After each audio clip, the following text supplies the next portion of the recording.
Bom dia, crianças, tudo bem? Hoje é dia 20 de setembro de 2020 e nós vamos começar agora mais uma das nossas aulinhas da Escola Bíblica Dominical. Mas antes da gente começar, eu tenho uma coisa muito importante a falar. A nossa professora Alessandra já havia gravado essa aula, mas quando nós estávamos mexendo os arquivos, colocando no YouTube, esse arquivo se perdeu. Poxa vida! A gente já pediu desculpa à nossa irmã, que se dedicou, que preparou essa aulinha com muito amor, com muito carinho, gravou com vocês. Ela até se disponibilizou a regravar a aula, porém ela está em viagem e nós percebemos essa falha muito em cima da hora. Então me desculpe, Alessandra, por esse problema, me desculpem, crianças, porque a aula dela estava muito legal, mas eu estou aqui para trazer um pouquinho do que Deus separou para nós nesta manhã, tá bom? Então, vocês sabem que a gente está estudando a história de Abraão, lá desde o iniciozinho, ele lá na terra dele, Deus manda ele sair, as promessas que ele fez. Se você não lembra dessas histórias, estão todas aí no YouTube, você pode assistir uma por uma do início, tá bom? Mas hoje nós vamos chegar num ponto ápice, assim. Vocês sabem o que é ápice? É a parte mais alta, é a parte assim onde a maior trama acontece, sabe? É uma parte muito importante da história e ela tá nas nossas Bíblias no livro de Gênesis ainda, nos capítulos 21 e 22. Então eu vou pedir, como sempre, que você pause a nossa aulinha, abra sua Bíblia no capítulo 21 de Gênesis. Você lembra, o primeiro livro da Bíblia.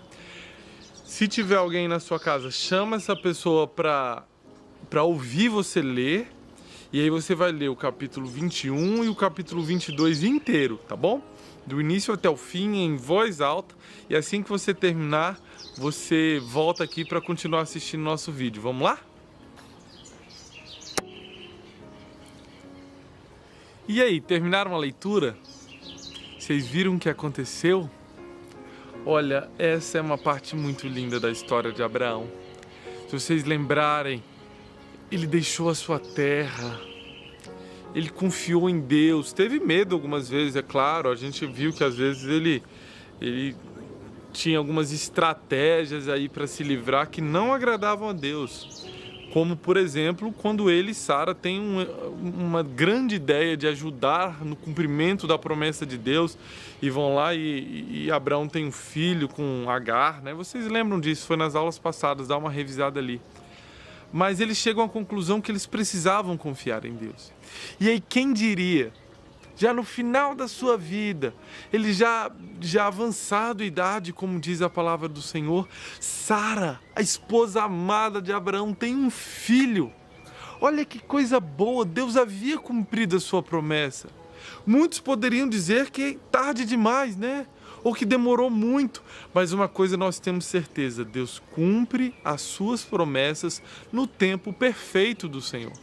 Deus queria dar a Isaac aquela época e foi naquela época que ele deu, louvado seja o Senhor. Sara dá luz a um filho e Abraão, quem diria, sua esposa daria de mamar a uma criança gerada por ela. Deus foi bondoso demais com Abraão e com Sara. Eles estavam felizes demais. Resolvem dar uma festa por causa daquele filho que Deus havia lhes dado. E aí, como nós vimos, Agar, seu filho ali, né, fica olhando, debochando de Sara, de Isaac. E aquilo, sabe, machuca o coração de Sara. E Sara vai ao seu marido e diz: como é que nós vamos criar Isaac sendo ridicularizado, sendo debochado por Ismael e por sua mãe Agar? Acho que não é bom que eles fiquem mais aqui. E Abraão, no fundo, ele sentia o peso daquela decisão que ele havia tomado, sabe? Afinal, era filho seu. E ele pensa assim: Senhor, o que eu faço? Abraão recorre ao Senhor e o Senhor fala: Abraão, não se preocupe. Pelo amor que eu tenho a você, eu vou honrar aquela criança. E farei dela também uma grande descendência. E Abraão confia imediatamente no Senhor. E eu queria dizer aqui que esse é o primeiro filho que Deus toma de Abraão. Mas que Abraão confia no Senhor. Ele prepara ali um pouco de alimento, uma porção de água, e ele despede Agar. Ele fala: vá, mas confie que o Senhor cuidará de ti. Vocês viram que Agar anda um pouco, acaba ali o mantimento de água, ela acha que vai morrer. Um dia nós vamos entrar nessa história profundamente, ver o desdobramento dessa história, mas é uma história muito linda também, como Deus honra a Ismael por amor que ele tinha de Abraão. É muito lindo isso, muito. A gente pode estudar isso depois comparando com o filho de Betseba e Davi. Tem muita coisa bacana que a gente pode estudar a partir daí. Mas hoje o nosso foco ainda é Abraão. Você vai ver que no finalzinho do capítulo 21, ele fala ali da construção de poços, de algumas alianças, mas também não vamos entrar profundamente nisso hoje, porque a nossa aula precisa ser um pouco mais breve, mas nós vamos diretamente para o capítulo 22 agora. Então, Deus havia dado um filho a Abraão, Isaac. Só que o nosso coração deve amar primeiro a Deus. Não terás outros deuses além de ti. Isso é promessa do Senhor, viria um pouco mais à frente. Nós vamos chegar lá na lei. Mas nós sabemos que tudo aquilo que é maior em nossas vidas do que o nosso amor por Deus é idolatria. Nós não podemos amar a nada mais do que amamos ao nosso Deus. E Abraão havia desejado tanto ter um filho, que será que o amor que ele tinha por aquele filho seria maior do que o amor que ele tinha pelo próprio Deus? Nós já vimos que por Ismael ele confiou em Deus e despediu aquele filho. Mas será que o filho gerado por Sara, o filho da promessa, será que com este também Abraão seria fiel a Deus e proclamaria que o amor que ele tinha por Deus era maior do que ele tinha pelo seu próprio filho amado? E Deus resolve prová-los. E eu acredito que não é nem prová-lo para ver a profundidade da fé de Abraão, porque Deus sabia que ele teria fé. Mas eu acredito, Manuel, que era para deixar claro para nós que mesmo aquilo que Deus havia dado a ele, fruto de um mais profundo desejo do seu coração, não era maior do que o amor que ele tinha pelo próprio Deus. Deus deixa isso como um exemplo para nós. E Deus manda um anjo e diz: Abraão, está feliz com seu filho? Tô. Você me ama? Amo. Então me oferece esse sacrifício, fruto do seu amor. Eu quero que você sacrifique ele para mim. E Abraão, sem pensar duas vezes, diz: sim, Senhor. Abraão pega, junta algum dos seus servos, e Deus fala que era no Monte Moriá, pois vamos para o Monte Moriá. Pega ali e parte com aquela comitiva para o Monte Moriá, seus servos calados, mas todo mundo achando muito estranho como é que ele vai sacrificar sem cordeiro, mas eles eram servos, foram caladinhos. Chega um momento, ele fala: olha, meus amigos, é momento de eu trilhar agora uma caminhada com meu próprio filho. Fiquem aqui e nós retornaremos. Sai com Isaac mais um pouco, vai subindo aquela montanha e Isaac rompe o silêncio. Afinal, ele era filho. Fala: pai, eu vejo aqui a lenha. Que inclusive ele estava carregando, por isso que ele viu, porque devia estar pesado, porque é madeira, viu? Pai, tá aqui a lenha. Pai, tá aqui a faca, que eu também estou carregando. E geralmente a faca serve para derramar o sangue do cordeiro, que há de subir como um incenso a Deus. E agora é a hora da gente falar a nossa palavra-chave dessa semana. Estavam sentindo falta dela? É porque ela entra agora. A nossa palavra-chave dessa semana é oferta. Isso mesmo, o que é oferta? É algo que nós oferecemos a Deus em gratidão. Preste bem atenção, oferta não é algo que a gente oferece a Deus querendo algo em troca. Nós não oferecemos algo a Deus para que Ele faça algo por nós. Isso não é oferta, isso é barganha. Oferta é fruto de algo que no nosso coração vem como gratidão. Deus é bom demais para mim e eu não preciso de mais nada porque eu tenho Ele, porque eu tenho Deus comigo. E por isso eu oferto isso ao Senhor, porque eu reconheço que Ele está comigo. Ele é a minha provisão, Ele é a minha alegria, Ele é tudo de mim. Uma oferta é aquilo que é fruto de uma profunda gratidão a Deus e não de uma profunda necessidade. Preste bem atenção. Às vezes nós jejuamos, às vezes nós oramos e queremos fazer isso como oferta a Deus.